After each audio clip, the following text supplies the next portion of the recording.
The Museum of Forgotten Wars. The Frontier Memorial Station drifted silently through the void between star systems, its hull scarred by decades of cosmic dust and radiation. Few visitors came to this remote outpost anymore. Most preferred the grand museums on Earth or Mars with their gleaming displays and interactive holograms. But Dr. Zara Okonkwo loved the quiet dignity of this place, where real artifacts told stories that textbooks could never capture. She was adjusting the lighting on a display case containing a battered human helmet when the visitor alert chimed. Zara looked up, surprised. They hadn't received anyone in 3 months. The airlock cycled open and a figure emerged that made her breath catch. The Kethvar stood nearly 8 feet tall, his crystalline skin shifting between deep blue and purple. Yes. 4 arms moved with graceful precision as he removed his environmental suit, revealing the intricate patterns of bioluminescent nodes that ran along his neck and shoulders. These nodes pulsed in slow, rhythmic patterns that Zara recognized as the Kethvar equivalent of nervous breathing. "Dr. Okonkwo," the alien said, his voice carrying the harmonic undertones that made all Kethvar speech sound like distant music. "I am Ambassador Theclon of the Kethvar Diplomatic Corps. I request permission to view your collection." Zara set down her tools, trying to hide her surprise. No Kethvar had visited the museum in its 50-year history. "Of course, Ambassador. Though I should warn you, much of our collection deals with the war between our species." Theclon's nodes flickered faster. "That is precisely why I have come." As they walked through the museum's main corridor, Zara noticed how the ambassador's eyes lingered on each display case. His 4 hands moved constantly, fingers tracing complex patterns in the air. She realized he was unconsciously attempting to communicate with his home network, a habit so ingrained that isolation from other Kethvar made him anxious. "Your people don't speak of the war much," Zara observed carefully. "We try to forget," Theclon admitted, "but forgetting and understanding are different things. I am part of the new generation, Dr. Okonkwo. We were born after the silence. We know only that humans are to be feared and respected, but not why." They stopped before the first major display, a holographic star map showing the territorial boundaries. Before the war, red dots marked human colonies while flowing blue networks represented Kethvar space.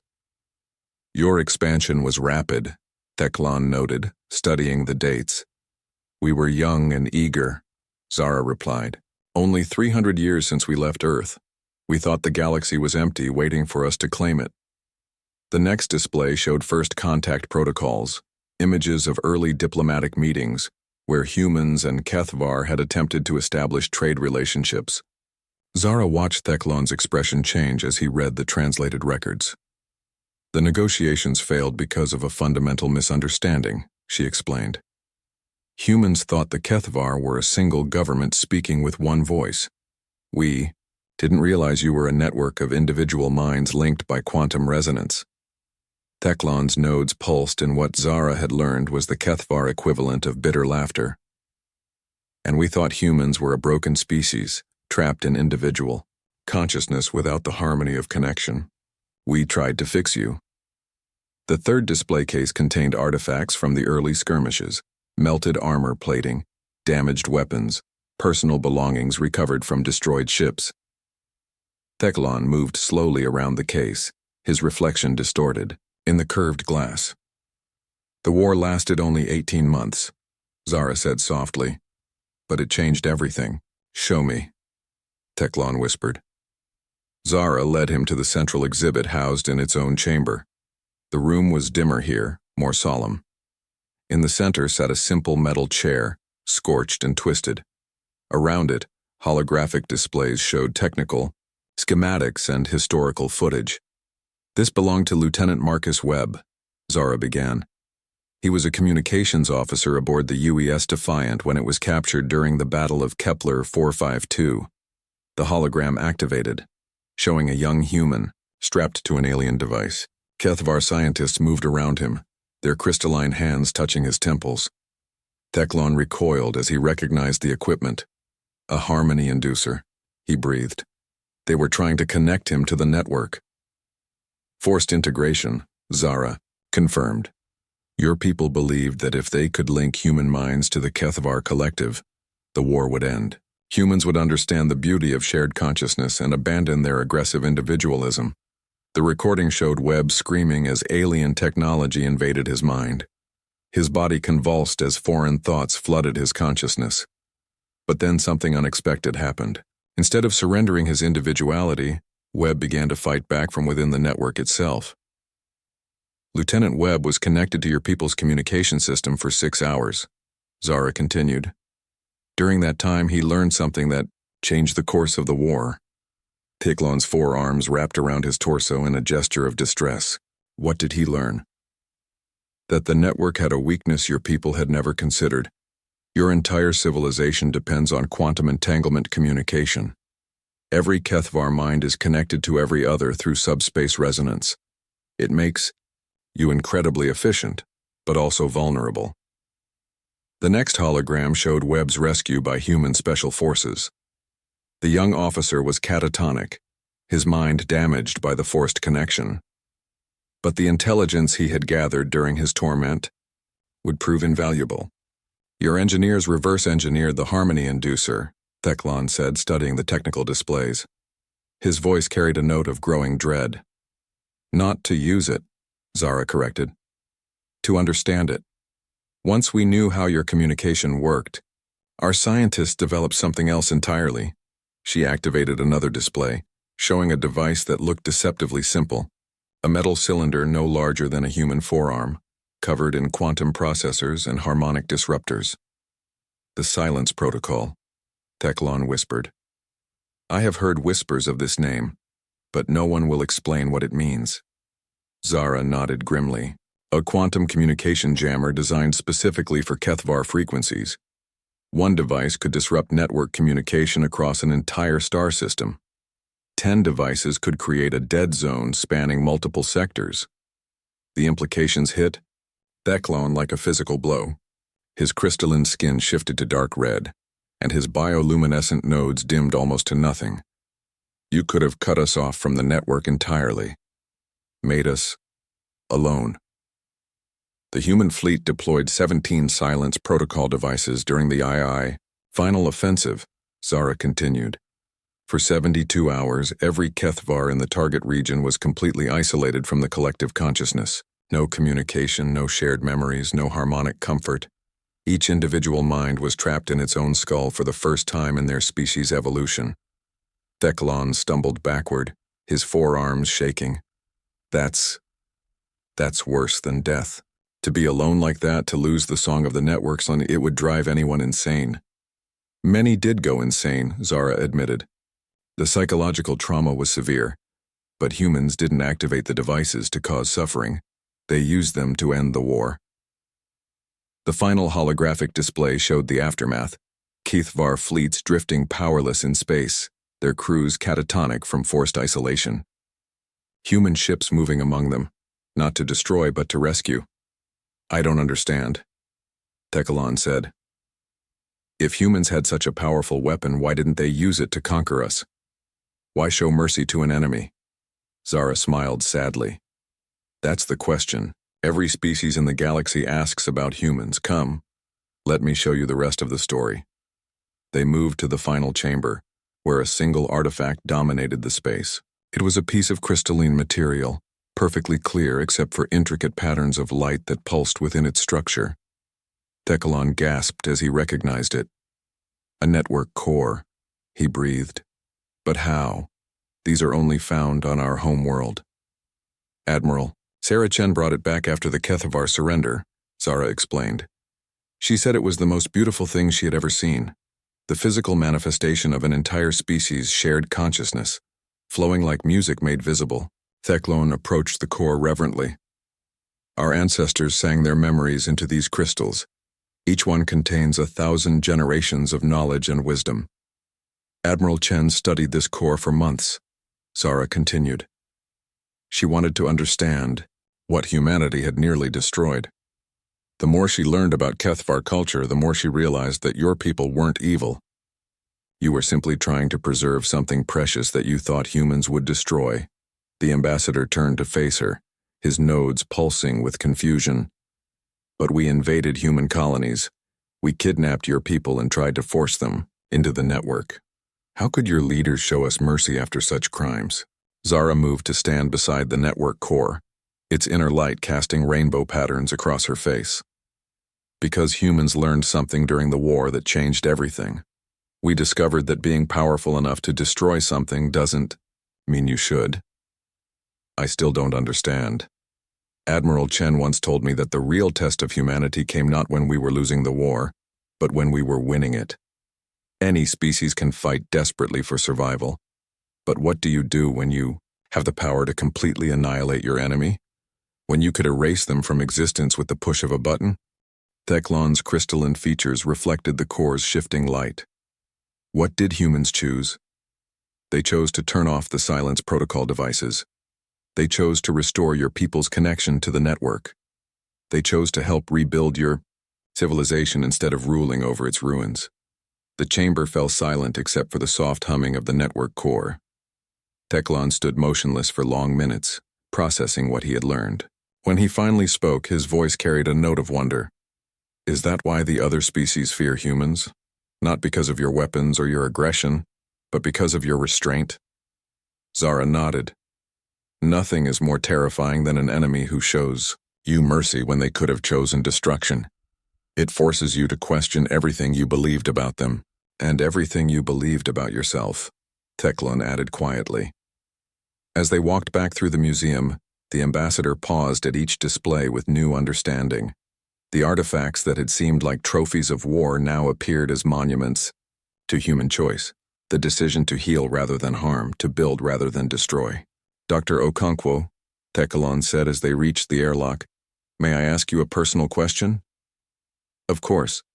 Do you believe humans made the right choice, showing mercy to a species that had tried to erase your individuality?" Zara considered the question carefully. "I think humans made the human choice. We could have become the galaxy's greatest monsters.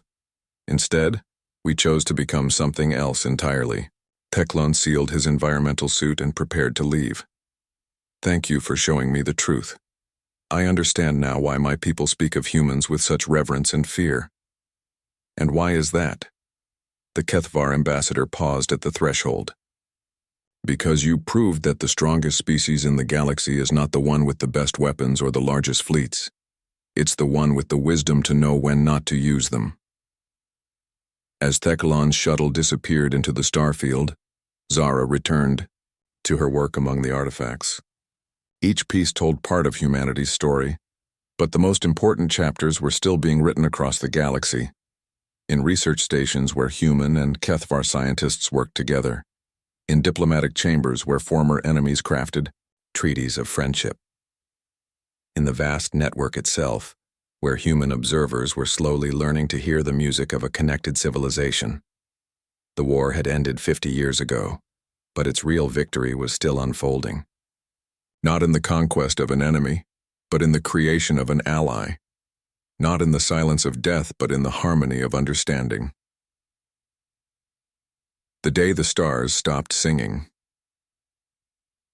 53 years earlier, the mining colony on Kepler 442c looked like any other human frontier settlement. Prefabricated buildings clustered around a central processing facility, surrounded by the red dust and jagged rock formations that characterized the planet's harsh landscape. 3,000 colonists worked the rare earth deposits, sending precious materials back to feed humanity's expanding civilization. Captain Elena Rodriguez stood on the observation deck of the colony's command center, watching the sunrise paint the alien sky in shades of amber and gold. She had been the military commander here for 2 years, and in all that time, the biggest excitement had been a broken mining drill or the occasional equipment malfunction. The Kethvar were a distant concern, something the politicians and admirals dealt with in far-off star systems. That peaceful illusion shattered when her communications officer burst into the command center. "Captain," Lieutenant Sarah Kim called out, her voice tight with urgency. "We're receiving a priority transmission from Sector Command. The Kethvar have broken the ceasefire." Elena moved quickly to the communication station where a holographic Display showed Admiral Harrison's grim face. Static interference made his image flicker, but his words were clear enough.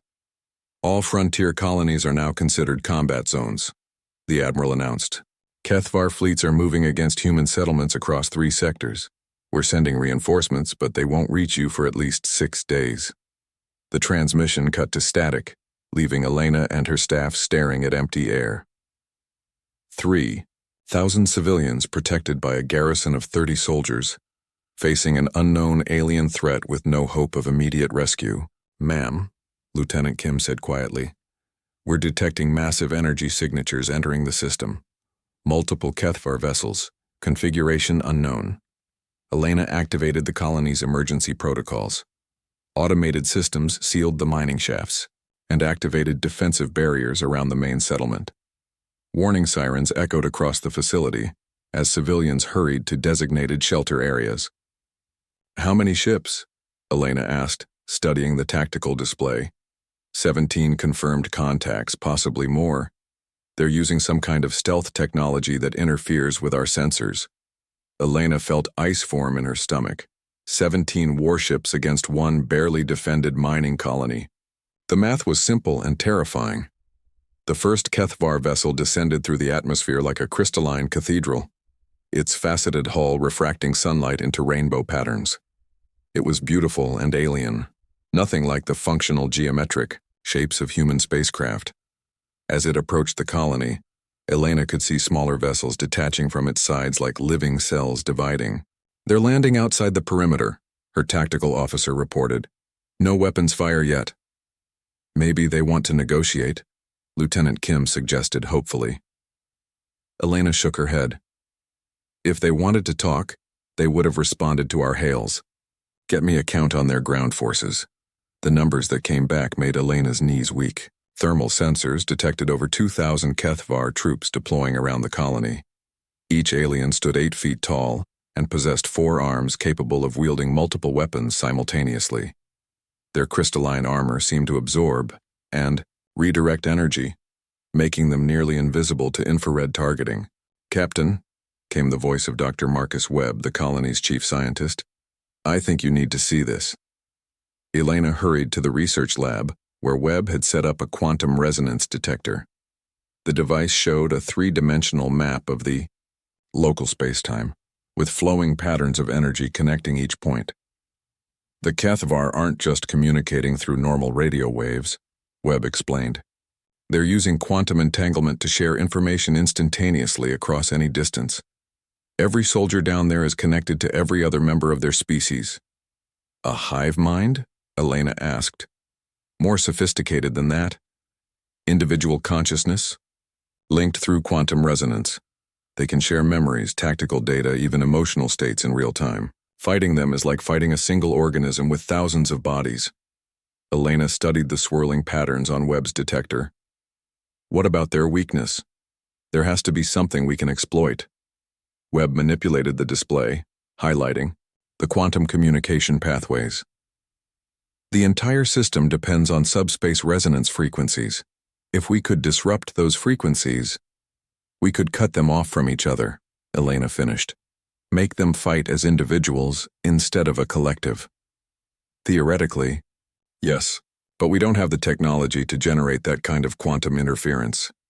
Elena was about to respond when the ground shook. Through the lab's windows, she could see Kethvar soldiers advancing toward the colony's outer defenses.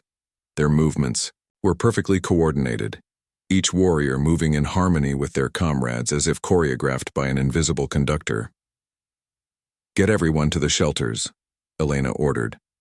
And keep working on that quantum disruption idea. There has to be a way. And the siege began at sunset. Kethvar forces didn't attack with the brutal efficiency Elena had expected. Instead, they established a careful perimeter and began what appeared to be a systematic study of human defensive positions.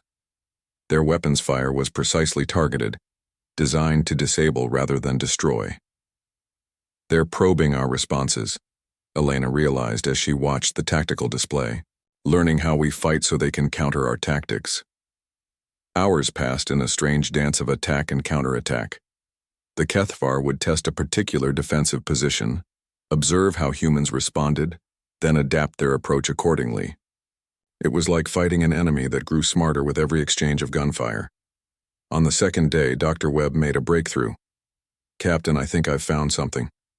The Kethvar are using quantum frequencies in the 847.3 terahertz range for their communication network. If we could generate a harmonic interference pattern..." "How?" Elena demanded. Webb led her to the colony's main power reactor. The quantum resonance chamber uses similar frequencies for antimatter containment. If we modify the harmonic dampeners and reverse the polarity... Speak English, Doctor. We can turn our power reactor into a giant communication jammer. It would disrupt Kethvar quantum resonance across the entire star system. Elena felt a spark of hope. Do it. The modification took 18 hours of non-stop work while the siege continued outside. Kethvar forces probed the colony's defenses with increasing sophistication, each attack more precisely coordinated than the last. Elena could see the pattern. They were preparing for a final assault that would overwhelm human defenses through perfect tactical coordination. "Ready," Webb announced as he sealed the last circuit modification. "But Captain, there's something you need to understand. If this works, it will cut the Kethvar off from their collective consciousness completely.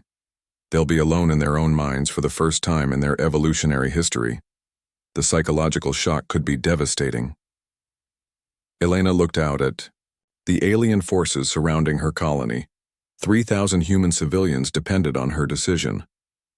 "What's the range?" "The entire system. Every Kethvar within a light-hour radius will be affected." "Including their fleet in orbit?" "Yes." Elena took a deep breath. She thought about her daughter back on Earth, about the colonists huddled in shelters, about the 30 soldiers under her command who had volunteered to fight impossible odds. "Activate it."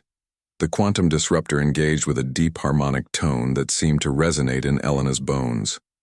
At first, nothing appeared to change. Then the Kethvar attack stopped.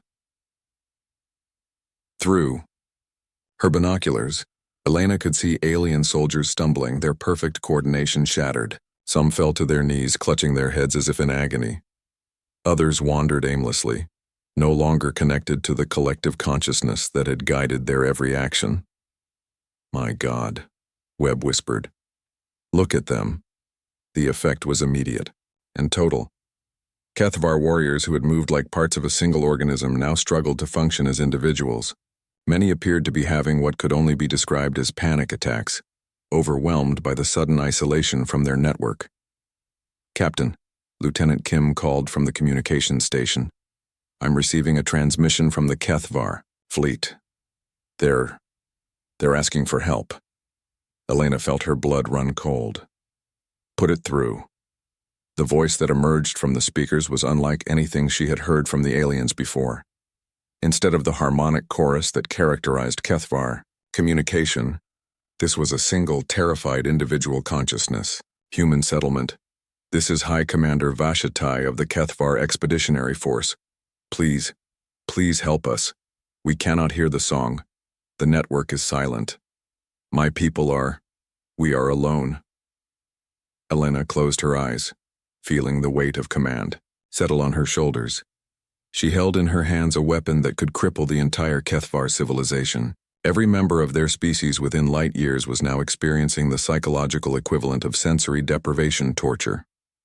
"What are your intentions regarding this colony?" Elena asked carefully.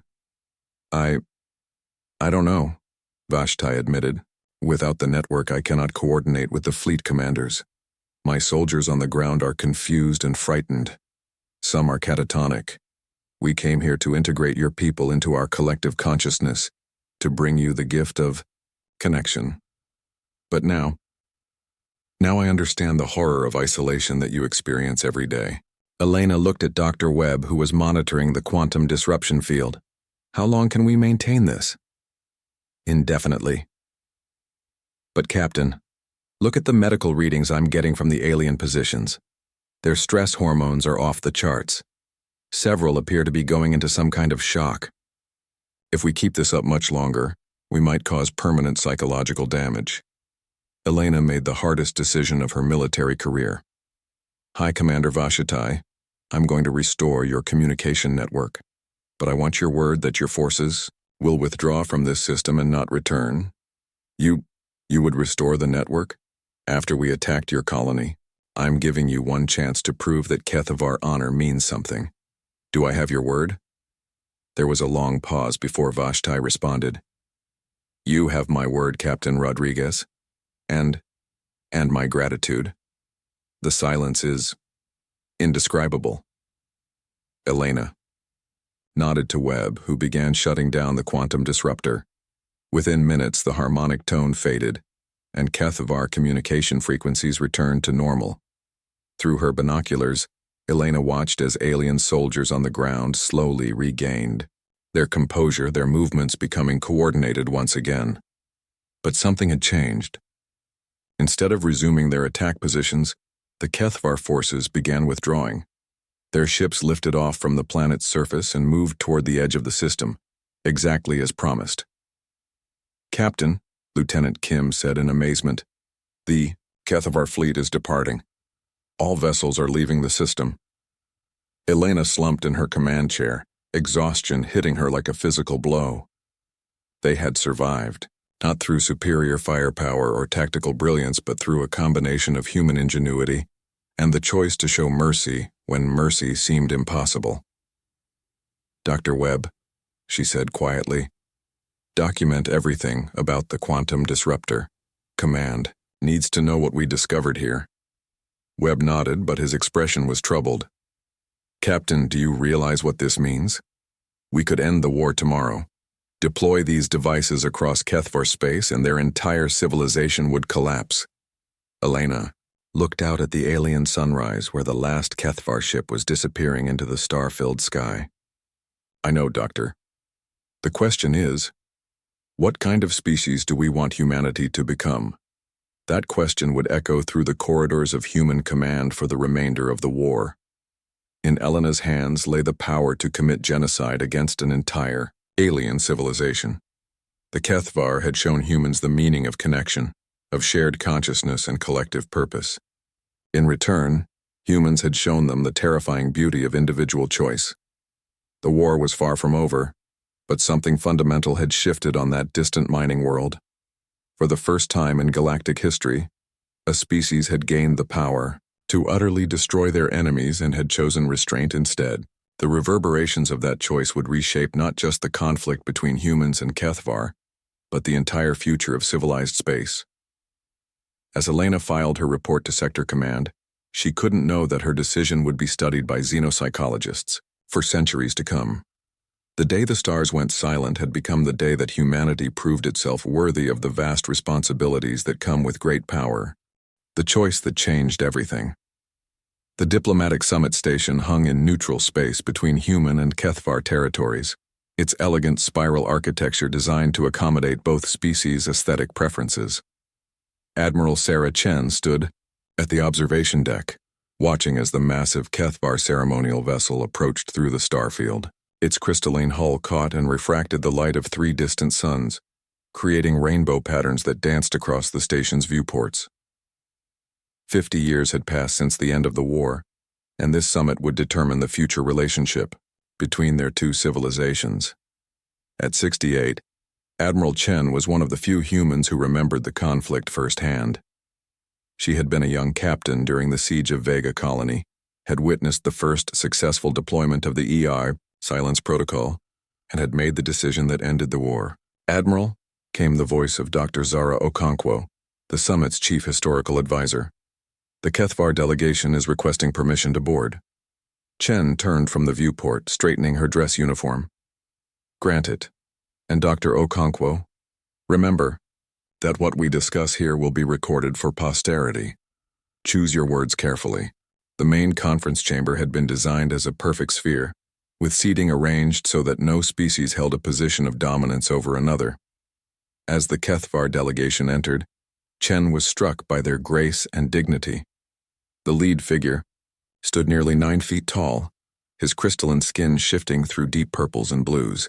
The bioluminescent nodes along his neck pulsed in complex patterns that Chen recognized as formal diplomatic protocols. "Admiral Chen," the Kethvar leader said, his voice carrying the harmonic undertones that made their speech sound like distant music. "I am Supreme Voice Keth Miran, speaking for the Collective Council. We come seeking answers to questions that have haunted our people for half a century." Chen inclined her head respectfully.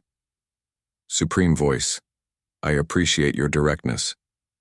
Please speak freely." Kethamiran moved to the center of the chamber, his forearms gesturing in patterns that conveyed deep emotion through the quantum resonance network.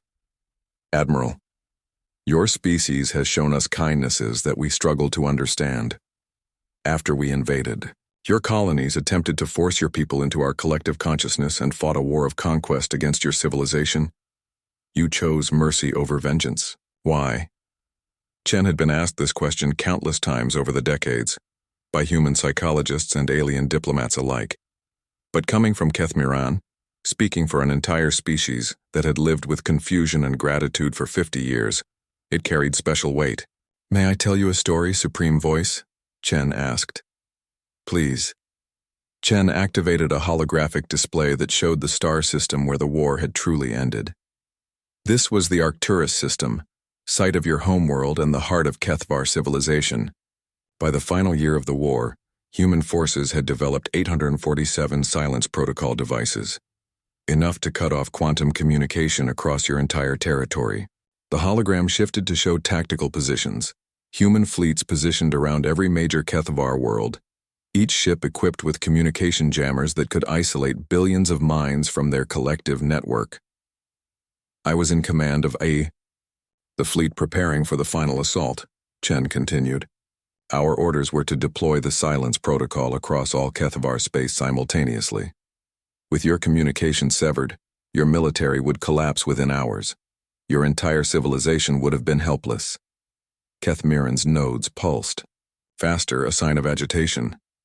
"But you did not deploy the devices."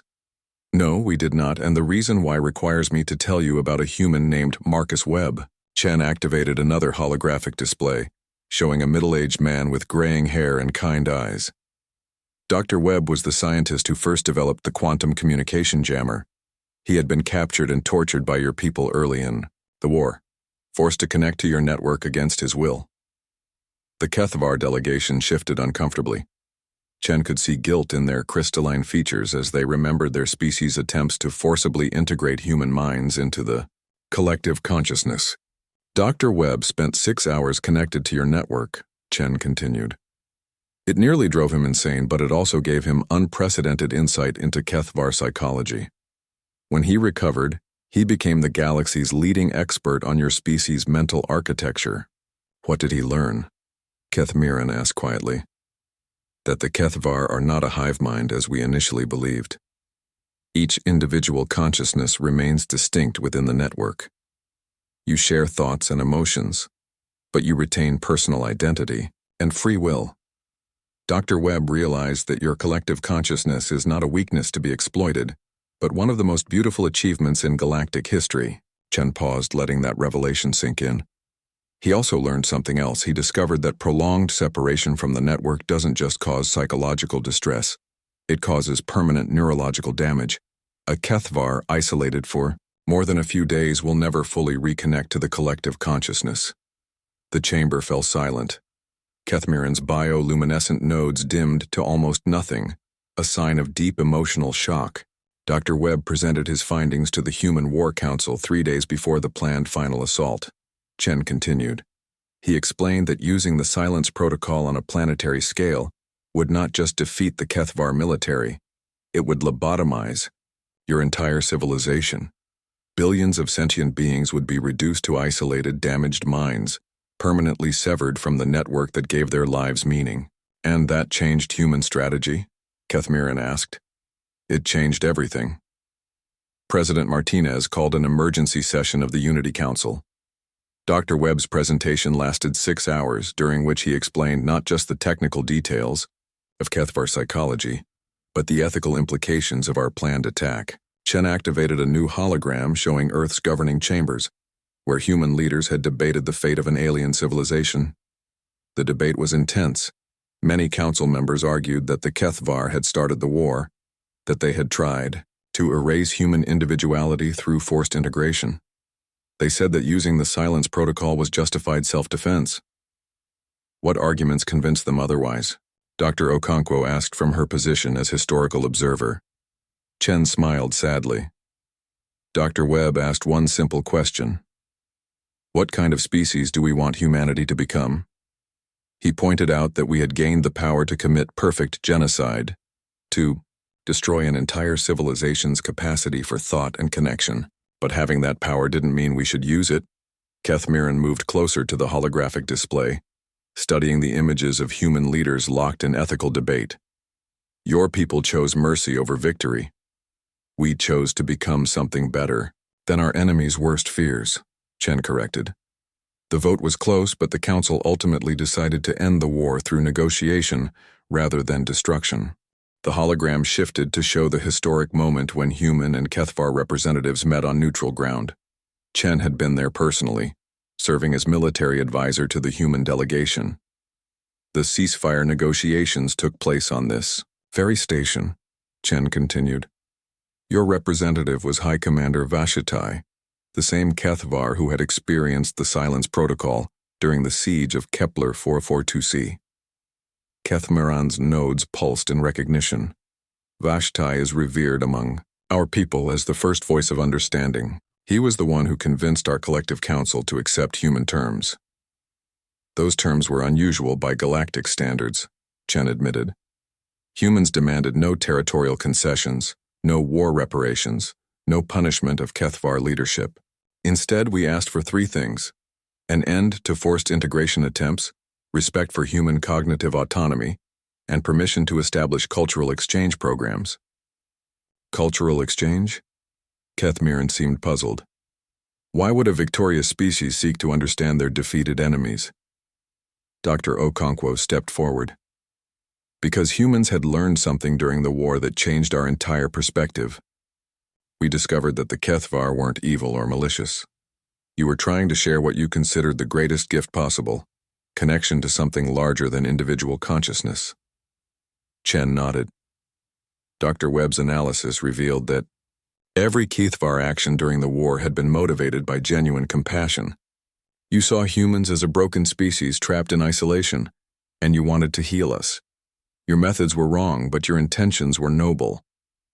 The holographic display changed to show the aftermath of the war, human ships working alongside Kethvar, vessels to rebuild damaged colonies, joint research stations where both species studied quantum consciousness, diplomatic missions that gradually transformed from necessary cooperation into genuine friendship. But there was a price for our mercy, Chen said quietly. A price that humanity is still paying. Kethmiran leaned forward, his crystalline features reflecting concern. What price? The other galactic civilizations never forgave us for showing restraint. When news spread that humans had developed a weapon capable of destroying the Kethvar collective consciousness and had chosen not to use it, every other species in known space became terrified of us. Chen activated a display showing the current political map of the galaxy.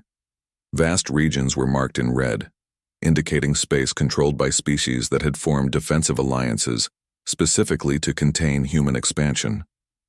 The Zephyrian Collective, the Mantid Hegemony, the Crystalline Assembly, all united by a single fear: that humans might one day turn our weapons of mercy against them.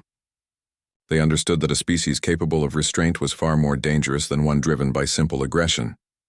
Because restraint implies choice, Dr. Okonkwo added, and choice implies the possibility of changing one's mind. Kethmiran was silent for a long moment, his bioluminescent nodes pulsing in complex patterns as he communicated with the other members of his delegation through the quantum network. When he finally spoke, his voice carried a note of profound understanding. That is why the Kethvar have served as humanity's protectors for the past 50 years, not out of gratitude alone, but out of responsibility. Chen raised an eyebrow. Responsibility? We are the living proof that humans can be trusted with ultimate power. Every species that fears humanity also respects the fact that you showed mercy to us when you could have chosen annihilation. Our very existence serves as a guarantee of human restraint." The Supreme Voice moved to the center of the chamber, his forearms spread wide in a gesture that encompassed the entire assembly. "Admiral Chen, you asked me here to discuss the future relationship between our peoples, but I believe there is a more important conversation to be had about the role of both our species in galactic civilization." "I'm listening." "The universe is vast and full of young civilizations that will someday develop the capacity for interstellar travel. They will make mistakes, as both humans and Kethvar did. They will create weapons of terrible power and face the choice of how to use them. What example do we want to set for these future civilizations?" Chen felt a chill run down her spine as she grasped the implications. "You're suggesting that our alliance serves a purpose beyond simple diplomatic cooperation?"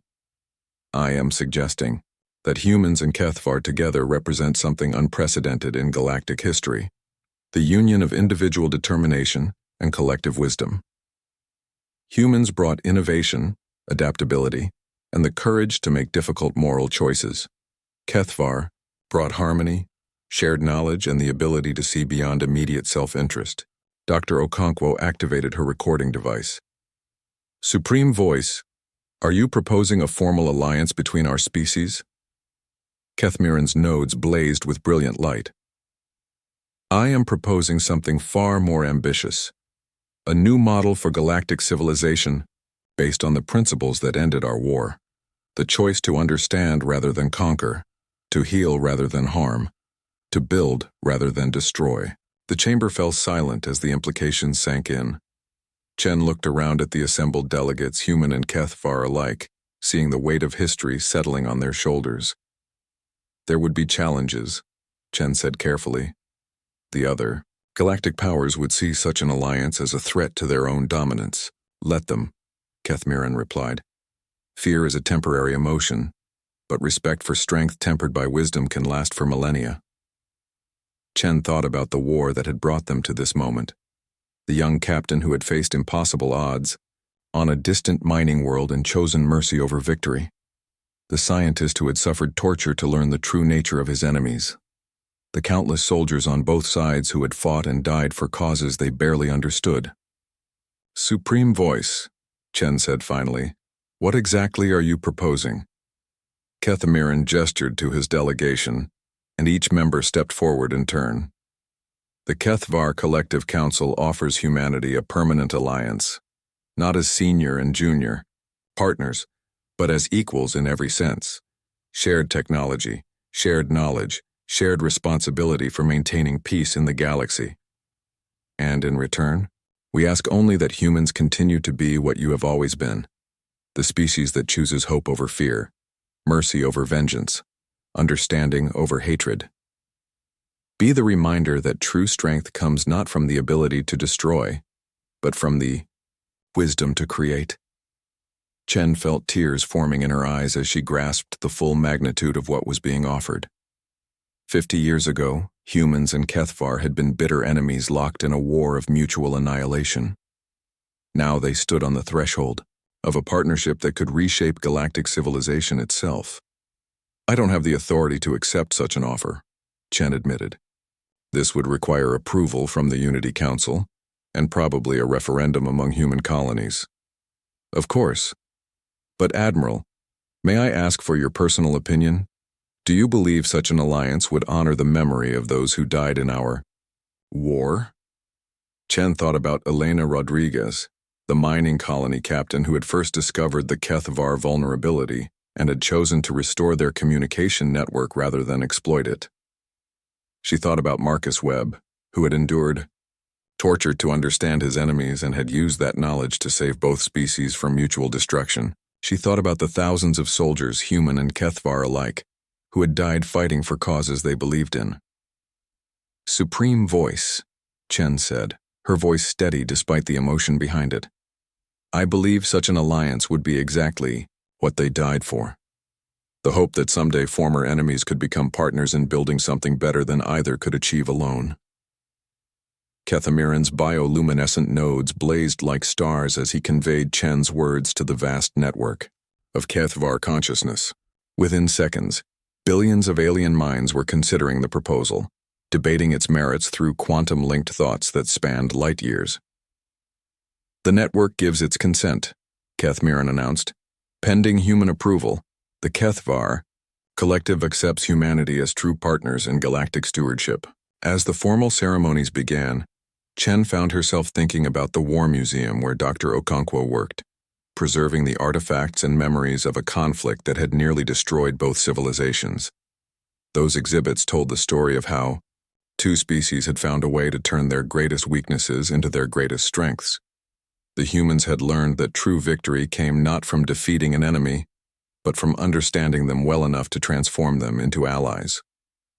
The Kethvar had learned that individual choice and collective wisdom were not opposites, but complementary forces that could create something greater than either alone. Together, they represented a new model for galactic civilization, the proof that mercy was not weakness, that restraint was not surrender, and that the strongest species were those brave enough to choose peace when they could have chosen war. As the summit concluded and both delegations prepared to return to their respective governments, Chen stood once again at the observation deck, watching the stars. Somewhere out there, young civilizations were taking their first steps into space, developing technologies that could either unite or destroy them. When they reached that crucial moment of choice, they would have an example to follow. The story of how humans and Kethvar had turned the darkest chapter of their history into the foundation for their brightest future. The war was over. The alliance was just beginning. And in the vast cosmos filled with species that were only beginning to understand their own potential, two former enemies stood ready to prove that the future belonged not to the strong or the clever, but to those wise enough to choose cooperation over conquest. The stars continued their ancient dance, but for the first time in galactic history, some of them danced together.